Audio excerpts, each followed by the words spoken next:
Good morning. This is Wet Lunch on the High Seas with historian Stephen Ujifusa. And a week ago, I went with my family on a trip to Belize, which 1,200 years ago was part of the Mayan civilization. And one thing that I found fascinating about the Mayan civilization is we think of it as sort of a monoblock.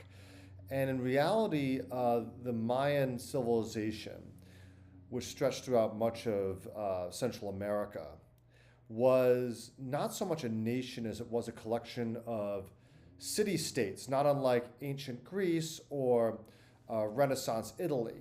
Uh, in the case of Greece, it was like the competing states of Athens and Sparta, and in the case of northern Italy, in the case of Florence and Pisa. So you had a similar language, uh, similar religious ceremony, but you had religious customs, but you had various kings of city-states competing and warring against each other. And we visited a village, well, not a village actually, it was actually once a large city by Mayan standards. And this city lasted between, say, 750 BC and the year 1000 or 1100, which was an incredibly long period. And the city, after it was abandoned, like most Mayan cities, due to crop failures and civil unrest, within 100 years or so, was taken over by the jungle and covered over by dirt and vegetation. It's pretty amazing how quickly the jungle and nature reclaims its own.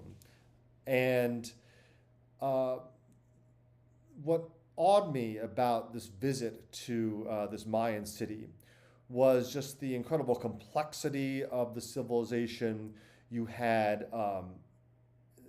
great understanding of astronomy and science and architecture. The scale of the pyramids and of the civic complexes were pretty impressive.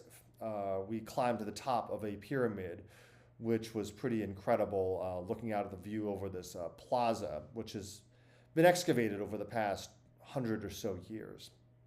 Uh, the complexity of the uh, numeric system, the alphabet, which has uh, been deciphered, the written language was lost after the conquistadors swept over Central America and South America and basically eradicated the Mayan written language. The Mayan spoken language still continues to this day. But the civilization was not so dissimilar in many ways from the Roman civilization or the Egyptian civilization. What struck me was the commonality of these ancient civilizations, the things that as much they shared in common as much as they were different, and how they were separated by oceans and continents. But the Mayans believed in an Atlas-like god that held up the earth, which they believed was flat, and they had layers of the underworld, layers of heaven, and they had a sun god, a moon god, a rain god, so much mirroring the Roman religious system of having a series of gods and having an Atlas-like god that held up the earth. And the other thing that struck me, along with the complexity, was a very rigid class system where you had the king of the city state and his family literally living above everyone else in tiny rooms at the top of a pyramid where they were venerated as gods. Unlike the Roman Empire, however, women could rule as heads of state. Uh, but you had this incredibly intricate class system and maze of barriers that separated the aristocrats from the commoners, layers of religion, layers of social protocol. And in the case of so much of human history, rich people live on hills and poor people live in valleys.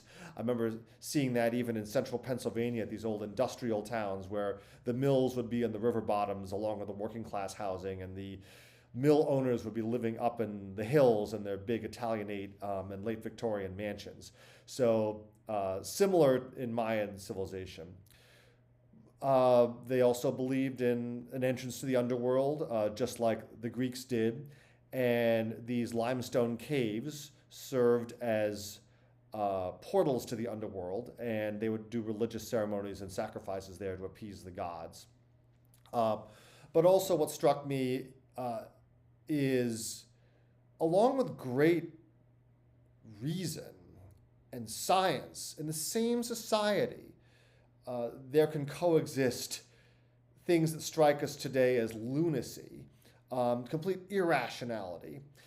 And the Mayans did believe in human sacrifice, and they had a game that, in many ways, was a blend of squash and Quidditch, in which people would compete in these courts, open air courts, and whichever team won would then be sacrificed to the gods as to appease them for better harvests. And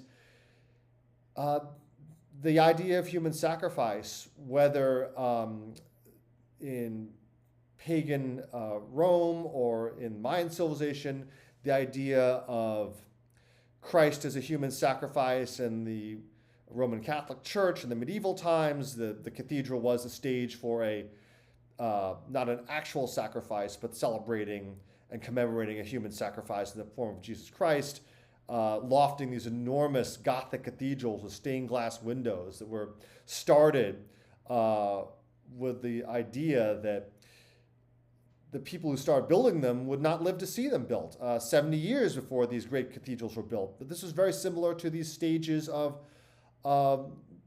human sacrifice for the Mayans, this idea of appeasing a god.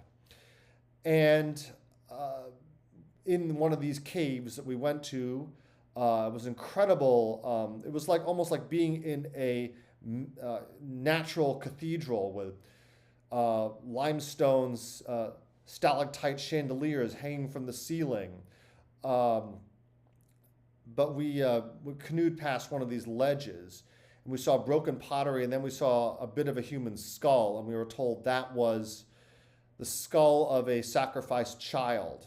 And the Mayans began accelerating human sacrifice, especially sacrifice of children, when society became more unstable, when crops began failing, when there were droughts. The collapse of Mayan civilization by the year 1000 to 1100 AD was in many ways caused by environmental collapse, over farming.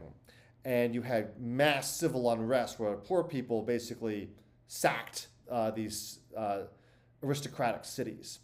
But that just gave me tremendous a sense of basically context and a broader perspective of how, when it seems like you're living in insane times and irrational times, at the same time, great beauty and science can coexist in these times. There's no absolutes.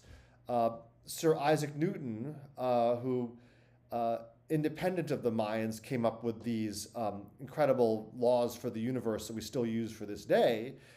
He was living at the time of the early English Enlightenment, late 17th, early 18th century.